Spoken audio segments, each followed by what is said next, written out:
Cioran é a miúde retratado como um niilista, um filósofo do nada, que atualizaria, primeiro no interior do espaço cultural romeno, depois no francês, a tradição filosófica de Schopenhauer e Nietzsche, uma entre muitas outras que convergem na sua formação intelectual. Mas que tipo de niilismo? Passivo? Ativo? Teórico? Prático?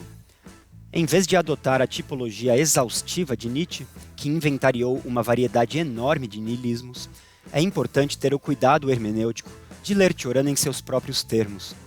Os exegetas têm identificado a presença preponderante de elementos gnósticos reelaborados nos textos do autor romeno, que tem, ademais, o privilégio de poder reivindicar para si um parentesco espiritual com os bogomilos, a heresia bogomila, uma espécie de precedente balcânico dos cátaros, tendo florescido nos Balcãs entre os séculos XI e XII.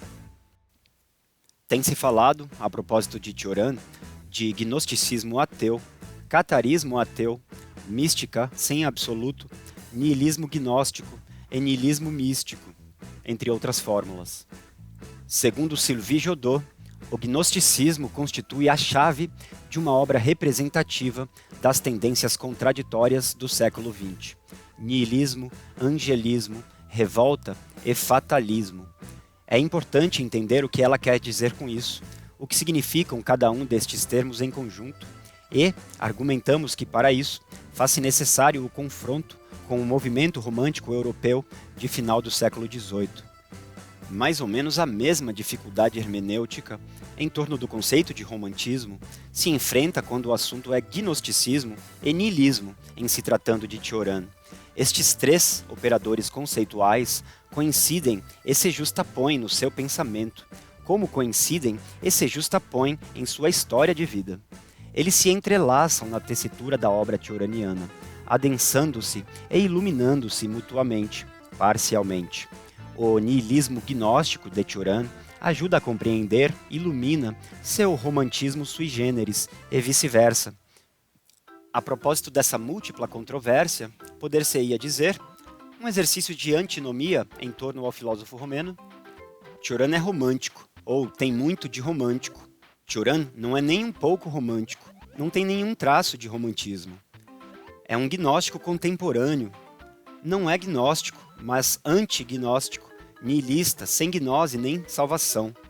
É niilista, não é niilista, mas cético ou cínico, ou as duas coisas juntas. É pessimista, não é pessimista, mas simplesmente trágico. Nega o pessimismo, à medida que o vê necessariamente associado à noção de sistema, por exemplo em Schopenhauer. De fato, ele nega tudo. Não é romântico, não é gnóstico, tampouco niilista ou pessimista, e, inclusive a propósito do ceticismo, alega ser um falso cético. Quando, ao final da vida, um leitor o reconheceu nas ruas de Paris e lhe perguntou se ele era Cioran, respondeu: Je l'étais, eu era. Essa natureza autocontraditória e paradoxal, que rechaça instintivamente rótulos e classificações pré-definidos, que não se permite apreender facilmente, confundindo e fazendo tropeçar, não é estranha a Nietzsche, uma das maiores influências de Cioran. Ora, assim como não teria existido Nietzsche sem Schopenhauer, pode-se dizer que tampouco teria havido Cioran, tal como o conhecemos, sem Nietzsche e Schopenhauer, entre tantos outros e outras. Para além destes dois importantes filósofos, decisivos em sua formação intelectual, Cioran não apenas se nutre da cultura romântica, em suas matrizes germânica, inglesa, francesa, italiana, romena, cita a miúde os poetas românticos, como Novalis e Leopardi, por exemplo, como ademais a sua escrita mesma, o Logos, a obra cioraniana, manifesta de forma marcante certas propriedades tipicamente românticas. Por exemplo, a exigência fragmentária e o princípio logológico da sua demiurgia verbal, entre aspas, o paradoxo, a polivalência e a problematicidade constitutiva, labiríntica, aporética, tudo o que nela há de trágico e ou nihilista, pessimista, nostálgico e melancólico por um lado, frívolo e irônico por outro, negação do sistema e a primazia do estilo, do ritmo, da expressão, a escritura como destino. Cioran ataca o romantismo, faz troça dele, denotando um distanciamento crítico, a negação de todo vínculo, cumplicidade em relação a ele. A julgar por determinados estereótipos cristalizados em torno da categoria e da figura do romântico, notadamente em matéria de amor, o autor dos Silogismos da Amargura dá a entender que se encontra nas antípodas de todo e qualquer romantismo. Seu discurso sobre o tema do amor oscila entre o cinismo e o niilismo, perspectivas desmistificadoras em todo caso. O amor? Um encontro de duas salivas. Todos os sentimentos extraem seu absoluto da miséria das glândulas. A arte de amar? Saber unir a um temperamento de vampiro a discrição de uma anêmona. Vitalidade do amor. É cometer uma grande injustiça, denegrir um sentimento que sobreviveu ao romantismo e ao bidê. Em sua irreverência habitual, ele reforça cinicamente certos clichês. O romantismo inglês foi uma mistura feliz de láudano, exílio e tuberculose. O romantismo alemão, de álcool, província e suicídio. Ou, os românticos foram os últimos especialistas do suicídio. Desde então se improvisa. Para melhorar sua qualidade, precisamos de um novo mal do século.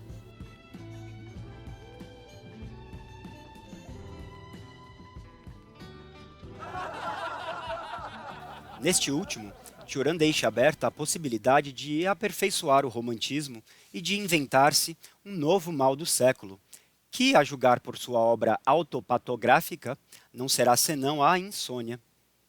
Dir-se-ia, em sintonia com ele, que a civilização ocidental é, a partir do século XX, uma sociedade insone, presa coletiva dessa ausência criminal de sono, multidão incapaz de dormir por sentir continuamente a vertigem, os tremores, as convulsões, as bombas, os tiros, os gritos, os choros. A sociedade da insônia não tarda a tornar-se depressiva, sociedade do burnout, do esgotamento.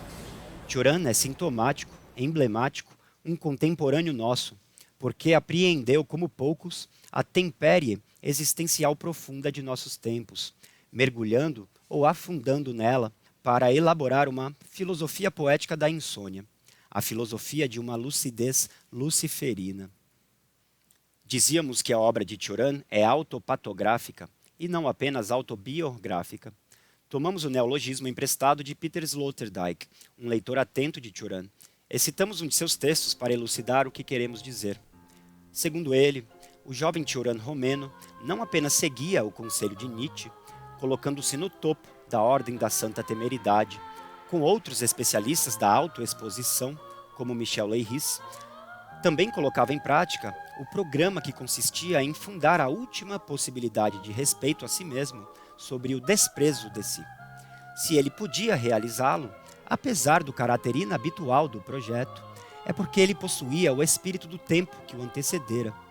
A virada histórica que conduziu à explicitação do latente o arrastou em seu turbilhão, levando-o a despejar no papel coisas diante das quais qualquer autor teria recuado alguns anos antes apenas. Nessa virada, a palavra honesta sobre si, que Nietzsche tinha ao mesmo tempo postulado e praticamente excluído, alcançava uma energia sem precedentes. A sinceridade se torna um modo de escritura da falta de cuidado para consigo mesmo, ou seja, se torna uma expressão de incúria e, como se lê no breviário de decomposição, só a incúria salva. Doravante não se pode tornar-se autobiógrafo sem ser autopatógrafo, isto é, sem tornar público seu registro de doenças. É sincero quem admite aquilo que lhe falta, e Cioran foi o primeiro a subir na rampa e declarar: falta-me tudo, e pela mesma razão, tudo me é demasiado. Ainda sobre o tema do amor, sempre pensei que Diógenes havia sofrido em sua juventude algum acidente amoroso. Ninguém escolhe a via do sarcasmo sem a ajuda de uma doença venérea ou de uma mulher intratável. Diógenes, o cínico, figura caríssima ao autor do Breviário de Decomposição, ocupa aqui um lugar anedótico, que na verdade pertence ao próprio Cioran. Um dado biográfico que aparece nas entrevistas, reunidas e publicadas após a sua morte, em 1995, é o fato de que, à época do Liceu, o jovem filho de sacerdote ortodoxo estava apaixonado por uma colega de classe. Mas, ao vê-la um certo dia no parque em Sibiu, onde ele vivia e estudava no liceu, passeando de mãos dadas com outro colega, assim chamado Pulga, Cioran teria decidido nunca mais se apaixonar pelo resto da vida. Tal não foi o caso, e ele quebraria a promessa, como quebraria a de escrever somente um único livro no primeiro. Aliás, o fato de escrever aforismos tão amargos sobre o amor não exclui a possibilidade de que Cioran fosse, na vida privada, bastante romântico no trato com a sua companheira Simone Bouet. Cioran assinala nas entrevistas sua predileção pelos pensadores crepusculares, entre aspas, problemáticos, explosivos, trágicos, convulsivos, dir-se-ia doentes. Os casos, diz Cioran, aqueles autores de que se pode dizer que são casos, no sentido quase clínico da expressão, aqueles que vão em direção à catástrofe, e principalmente os que conseguiram situar-se mais além da catástrofe.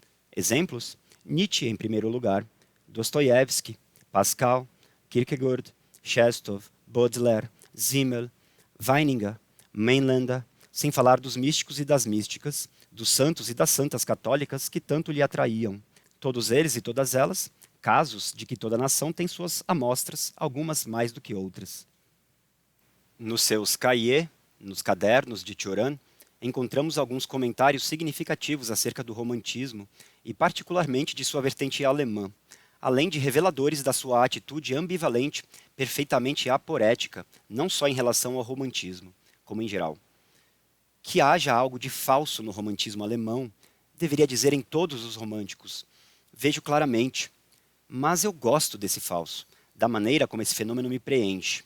Eu gostaria de estudá-lo e dedicar a ele todo o meu tempo, ler todas as cartas da época, as das mulheres sobretudo. E eu que pensava que esse era o fim da minha paixão por aquelas figuras semi-reais, o desequilíbrio e um pouco de declamação, que prestígio para mim. Ora, o que há de falso no romantismo, se pudermos inferi-lo intuitivamente, não é senão a fantasia, o devaneio, a fabulação, a complacência no infinito, no possível, risco muito bem percebido por Kierkegaard, aliás. Doce ou amarga falsidade, que não é totalmente estranha a Cioran, que, na sua juventude, nos cumes do desespero, entre aspas, escreve um livro em que faz uma surpreendente apologia das ilusões, da ilusão, com um I maiúsculo, contra todas as evidências, sempre cruéis, contra a opressão do que é e não pode não ser. Quais ilusões?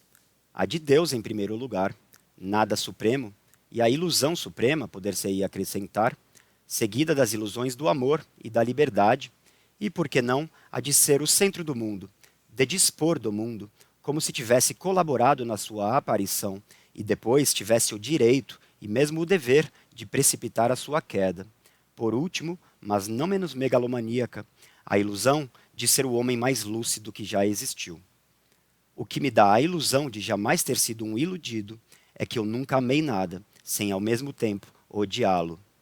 Sem estas e outras tantas ilusões vitais, fora desse sistema de ilusões que é a existência humana, em toda a sua dimensão simbólica, abstrata e metafísica, não há senão um vazio.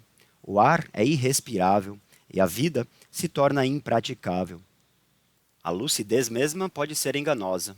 A consciência de já não guardar nenhuma ilusão é também uma ilusão, a mais perigosa, a mais inútil, a menos proveitosa, a menos eficaz.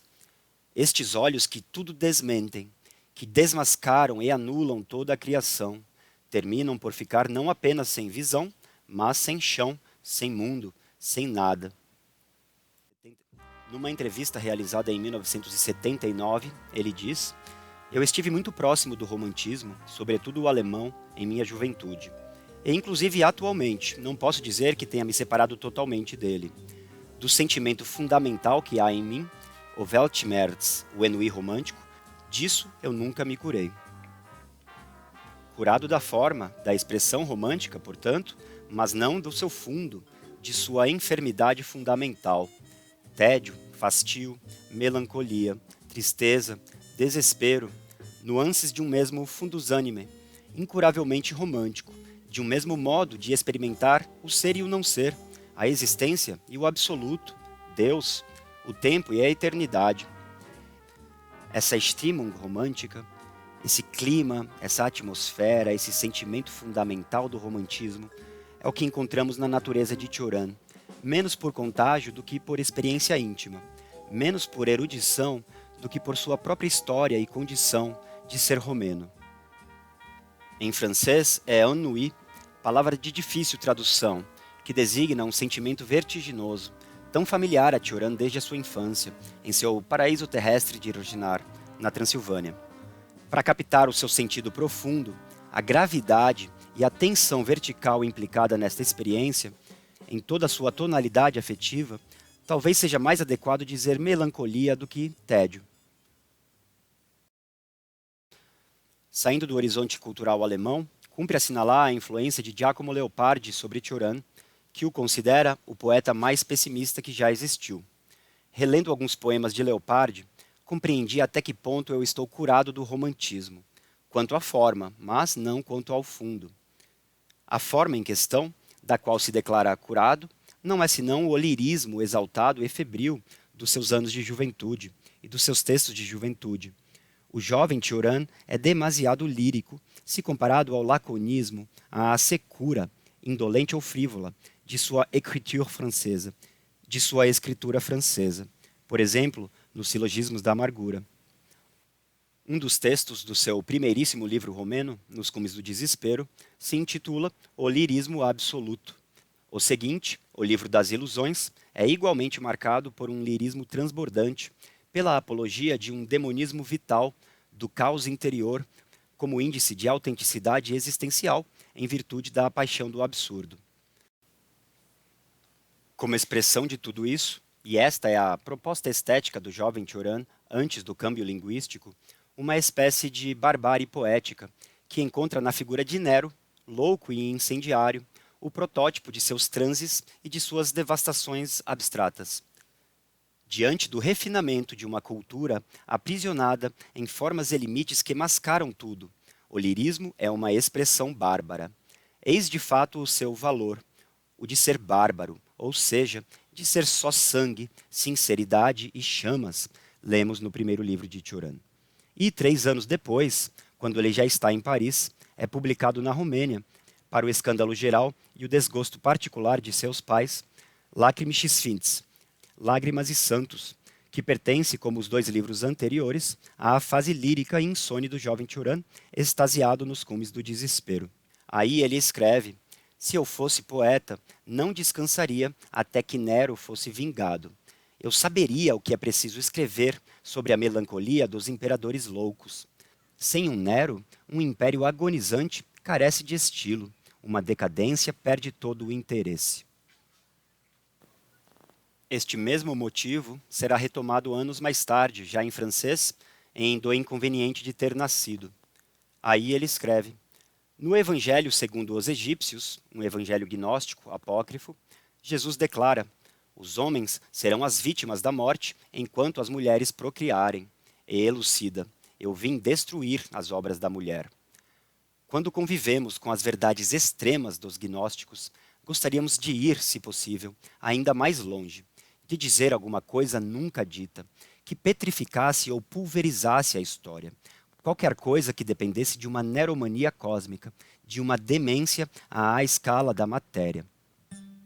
Agora, por mais que tenha abandonado o lirismo de sua juventude, assim como suas antigas crenças e esperanças utópicas, nacionalistas, revolucionárias, permanecerá sempre nele a afinidade eletiva, a cumplicidade afetiva, contrariada, insatisfeita, com essa Weltschmerz romântica, como ele mesmo declarou em 1979. É que o rechaço desse lirismo exacerbado, cantado ou gritado, não equivale à ausência de toda forma e todo modo de expressão eminentemente românticos. Há muito mais no complexo cultural do romantismo do que alcançam os estereótipos e os clichês. A écriture de Cioran, a sua escritura francesa, uma escritura fragmentária praticada por ele, é uma novidade moderna, cuja concepção se pode atribuir aos primeiros românticos, e especialmente aos alemães. O gênero discursivo do fragmento, o princípio fragmentário, do fragmentário, a ideia do fragmento absoluto, fragmento aqui com F maiúsculo, em toda a sua modernidade e paradoxo, é uma originalidade romântica.